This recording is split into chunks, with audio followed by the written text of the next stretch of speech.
स्वागत है आप सभी का सीएनबीसी आवाज पर। आप देख रहे हैं स्टॉक 2020 का मुकाबला होगा नीरज और मेरे बीच। और देखिए सबसे पहले पिच रिपोर्ट ने किस तरह से अपना प्रदर्शन दिखाया है। अमेरिका के बाजारों में गिरावट के साथ कारोबार हुआ।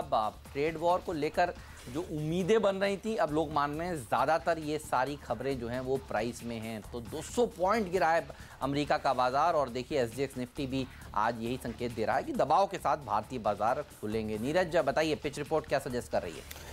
देखिए, जो ट्रेड वॉर अमेरिका और चीन के बीच में है, वो उसके सुलझने की तरफ मामला बढ़ रहा है और दोनों देशों को ऐसा लगता है कि सुलझा लेना चाहिए। लेकिन अभी कई सारे ऐसी पेच हैं जिस पे क्लैरिटी चाहिए। जैसे कि जो पहले टैरिफ लगाया गया था $250 बिलियन पे, उसको पूरी तरीके से ख़त्म कर दिया जाए या फेजेस में ख़त्म किया जाए, इस पे चर्चा चल रही है। चीन चाहता है कि एक साथ ख़त्म कर दें। तो ये सब बातें ऐसे हैं जहाँ पे डिस्कशंस चल रहे हैं और इस महीने के अंत तक ट्रेड डील अनाउंस होने की उम्मीद है, क्योंकि अमेरिका के अंदर कई सारी रिपोर्ट्स आई हैं जो ये कह रही हैं कि ट्रेड वॉर की वजह से बहुत डैमेज अमेरिकी इकोनॉमी को हो रहा है, तो इसलिए अब इसको जल्दी सुलझा लेना चाहिए। तो वहाँ से पॉजिटिव आ रहा है। चीन ने इधर अपनी तरफ वैट कम कर दिया अपने प्रोडक्शन मैन्युफैक्चरिंग सेक्टर के लिए बूस्टअप करने के लिए। साथ ही उन्होंने अपना ग्रोथ का टारगेट ऑलरेडी कम करके रखा है। तो ग्लोबल तस्वीर जो है इस बड़ी पिक्चर के बीच में फंसी हुई है। और दूसरी तरफ भारत को भी अमेरिका ने कहा है कि जो बहुत सारे आप ट्रेड बेनिफिट्स लेते हैं ड्यूटी के नाम पे, उसको भी अब बैलेंस करने की ज़रूरत है। आप भी अपनी ड्यूटीज़ जो है हमारे लिए कम करें। तो उसका एक हैंगओवर भारतीय बाजार में देखने को मिला। लेकिन मुझे लगता है कि बिग पिक्चर अगर आप देखेंगे तो उतनी नेगेटिविटी है नहीं यहाँ पे। तो इस मद्देनज़र ट्रेड बनेगा आज का। मुझे लगता है बल्लेबाजों के साथ ही रहना चाहिए, क्योंकि देखिए जो SGX Nifty over the long weekend कमज़ोर हुआ है। आज गैप डाउन तो हम खुलेंगे, लेकिन गैप डाउन में आपको अच्छे क्वालिटी के मिड कैप्स को खरीदने की चेष्टा करनी चाहिए। पिछला हफ्ता भी देखिए मिड कैप्स में क्या ज़ोरदार तेज़ी देखने को मिलती है। सेंसेक्स निफ्टी एक रेंज में अटके हुए हैं, तो इसीलिए आज कुछ मिड कैप्स के ऊपर फोकस कर रहे हैं और फोकस कर रहे हैं टाटा ग्रुप के ऊपर। टाटा मेटेलिक्स ये हमारा ओल्ड फेवरेट स्टॉक है, बहुत अच्छा प्रदर्शन दिखा चुका है पहले भी टीम में रहकर, और इसे आज ओपनर का दर्जा दे रहे हैं। खबरें ये आ रही हैं कि टाटा सन्स जो है वो दरअसल अपने कारोबार को 10 वर्टिकल्स में बांट रहे हैं। और इस 10 वर्टिकल्स में कंज्यूमर का वर्टिकल होगा, एक का ट्रेडिंग का होगा, एक इन्वेस्टमेंट्स का वर्टिकल होगा। इससे होगा ये कि इस इतनी सारी जो कंपनियां हैं उनको दरअसल वर्टिकल में बांटने से इंटीग्रेशन और बेहतर होता हुआ नजर आएगा। फंक्शनिंग जो है वो और ज़्यादा मजबूत होती हुई नजर आएगी, और इसीलिए हमें लगता है ये खबर काफ़ी पॉजिटिव है। टाटा मेटेलिक्स के साथ एक खबर और भी जुड़ी हुई है कि 25 मार्च को इनकी एक ईजीएम भी है। हमें लगता है कि ये वो स्टॉक है जो आपके रडार पर होना चाहिए। और अगर ये जो चाइना और अमेरिका का मामला सुलझ जाता है, जिसकी उम्मीद हो रही है, तो फिर मेटल्स में तेजी होगी, और मेटल्स जब भागते हैं तो टाटा मेटेलिक्स भी उसमें साथ देता है। तो इस पर रखिएगा नज़र। टीआरएफ एक और ऐसी कंपनी है जो टाटा समूह की कंपनी है, इस पर भी रखिएगा नज़र। इंफ्रास्ट्रक्चर भी एक पूरा वर्टिकल होने वाला है, जिसमें दरअसल Tata power, Tata housing, Tata realty, इस तरह की टीआरएफ तरह की कंपनियों को जगह दी जाएगी। क्योंकि ये खबर ओवर द वीकेंड आई है, हमें लगता है कि एक बढ़िया रैली यहाँ पर देखने को मिल सकती है। और ये स्टॉक भी जब हमने अपनी टीम में दर्जा दिया है इसको, ओपनर का, पिंच हिटर का, पावर प्ले का, तो फिर इस स्टॉक ने बहुत ही बढ़िया प्रदर्शन दिखाया। तो इसीलिए आज इसको भी अपनी टीम में शामिल कर रहे हैं। 120 तक के टारगेट्स आराम से यहाँ पर हासिल हो जाएंगे। कोचिन शिपयार्ड पहला स्टॉक है और हमारी टीम में इसमें खरीदारी करके चलना चाहिए। इनको एक 4 मिनी बल्क करियर बनाने का कॉन्ट्रैक्ट मिला है, जो एक्चुअली इसका कितनी वैल्यू साइज़ है वो नहीं बताया गया, लेकिन ऑर्डर काफ़ी बड़ा है और 2-3 साल में इनको बना के देना सेक्टर्स को लगता है ये पॉजिटिव डेवलपमेंट है और इस वजह से इस शेयर में तेज़ी बन सकती है। 390 के लक्ष्य के साथ खरीदारी करनी चाहिए। वेदांता में नजर डालिए, इनको जो है करीब जो ऑयल छोटे छोटे ब्लॉक्स के नीलामी की गई थी, उसमें वेदांता ने भी कई ब्लॉक जीते। तो 2 जो डिस्कवरीज़ हैं इनके हाथ में आई जो छोटी छोटी हैं और वो सिग्निफिकेंट है। कुल 23 की गई थी, जिसमें ONGC OIL ने भी कई जीती हैं। बहुत लंबे समय बाद इन्होंने एक्सपेंड किया है। अब तक ये केवल राजस्थान में लिमिटेड थे और एक आध ब्लॉक थे इनके, लेकिन अब धीरे धीरे एक्सपेंड कर रहे हैं। तो ये इस लिहाज से अच्छी खबर मानी जाएगी।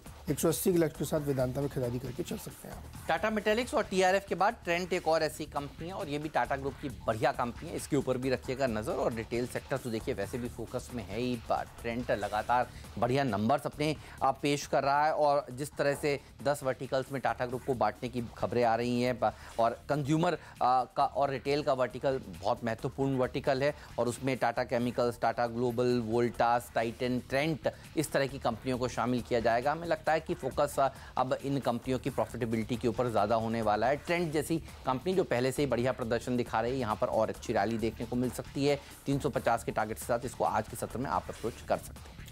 सेंट्रल बैंक पे नज़र रखिए, और इसने कहा है कि इनके जो कई सारे एनपीएस थे उसमें से 4 एनपीए जो 3300 करोड़ रुपए के हैं उनको नीलामी के जरिए बेचने जा रहे हैं, और 20 मार्च को वो उन्होंने तारीख रखी। जैसे तो इसमें एसआर स्टील का है 423 करोड़ का, भूषण पावर का है 1550 करोड़ का, आलोक इंडस्ट्रीज़ का 197 करोड़ का और बॉम्बे रेयान का है 96 करोड़ का। तो ये 4 जो इन्होंने पैकेट बनाए पूरे, उसको ये बेचने वाले हैं और कुल 3300 करोड़ रुपए तक जुटाने की इनकी उम्मीद है। तो एक तरीके से जिसको कहते हैं ना, अपने एनपीएस कम करने के एक प्रयास है, और 20 मार्च तक की नीलामी होगी। तो सेंट्रल बैंक में आज थोड़ी तेजी बढ़ सकती है, 33 के लक्ष्य के साथ खरीदारी कर सकते हैं। सिम्फनी के ऊपर भी रखिएगा नज़र, और यहाँ पर भी हमें लगता है कि बढ़िया रैली देखने को मिल सकती है।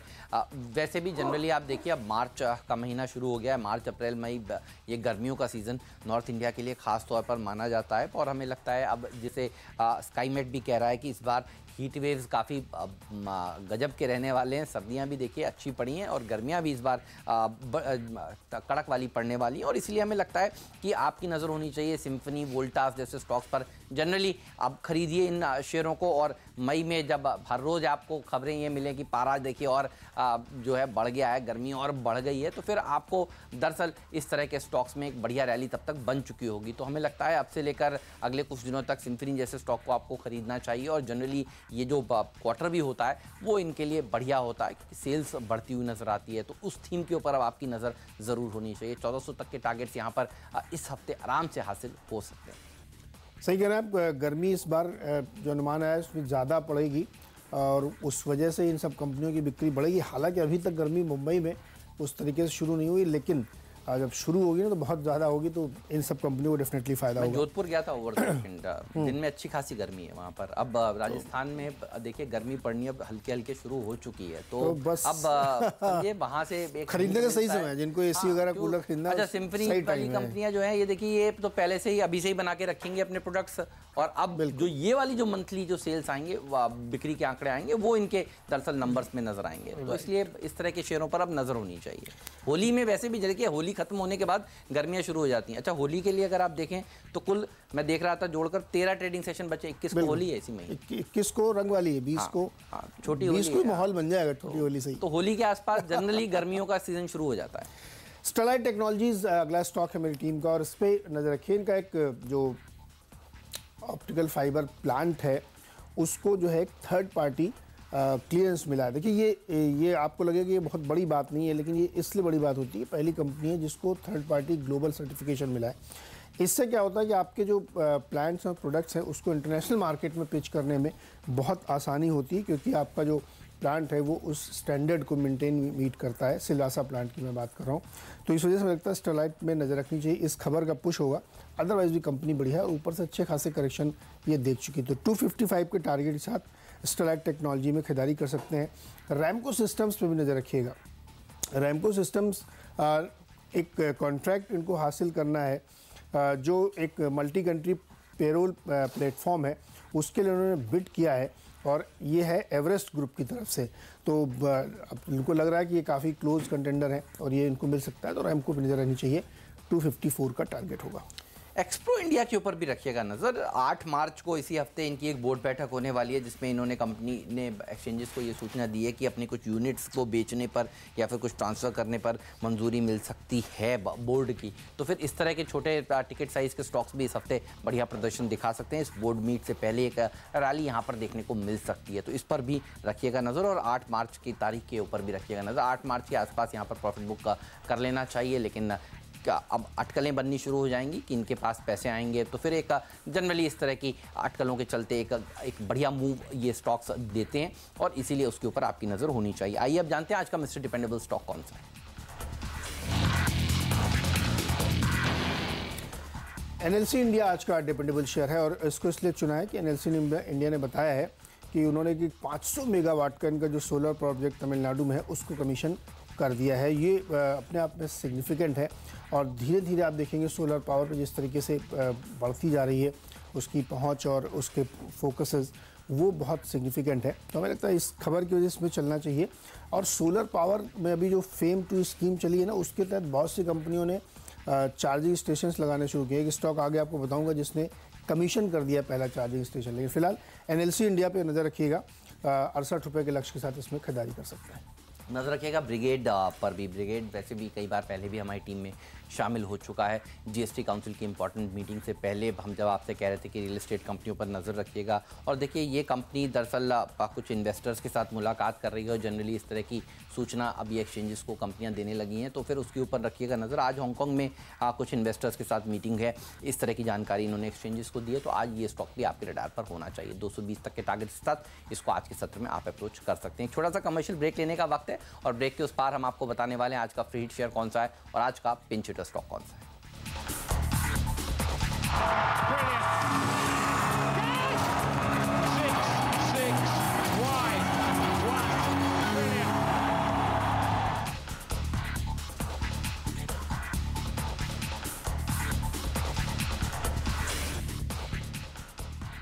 स्वागत है आपका एक बार फिर से। और इस सेगमेंट में फ्री हिट और पिंच हिटर होते हैं। फ्री हिट के तौर पे हमने लिया है BHEL। जैसा कि हमने आपको ब्रेक्स पहले बताया था कि इन्होंने दिल्ली चंडीगढ़ हाईवे पे पहला इलेक्ट्रिक व्हीकल चार्जिंग स्टेशन लगा दिया है और ये अपने आप में सिग्निफिकेंट। देखिए जैसे जैसे इलेक्ट्रिक व्हीकल्स का बढ़ता जा रहा है, फेम 2 में भी आ गया है, तो सारी कंपनियाँ इस बिज़नेस को टैप करना चाहती हैं और उस दिशा में BHEL ने पहला स्टेशन लगाया, तो ये पॉजिटिव खबर इनके लिए। JSW एनर्जी पे भी नजर रखिए, बड़े प्लान्स हैं इनके इलेक्ट्रिक व्हीकल्स को लेकर के, धीरे धीरे ये भी अनफोल्ड करने वाले हैं, तो यहाँ पे भी नजर रखिएगा। इस स्टॉक में भी तेज़ी बनेगी। 70 का लक्ष्य होगा, 65 का स्टॉप लॉस।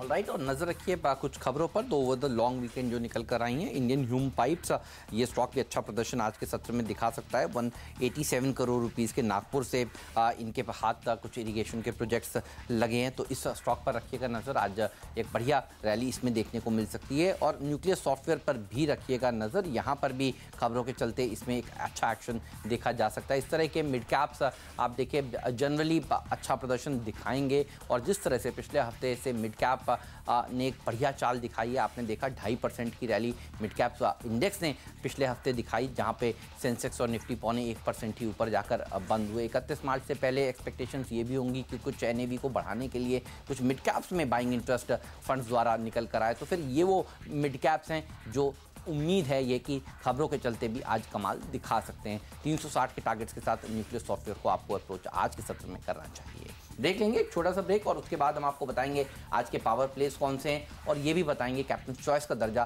दरअसल कौन से स्टॉक को मिलने वाला है। उसके बाद शुरू करेंगे मुनाफे की तैयारी।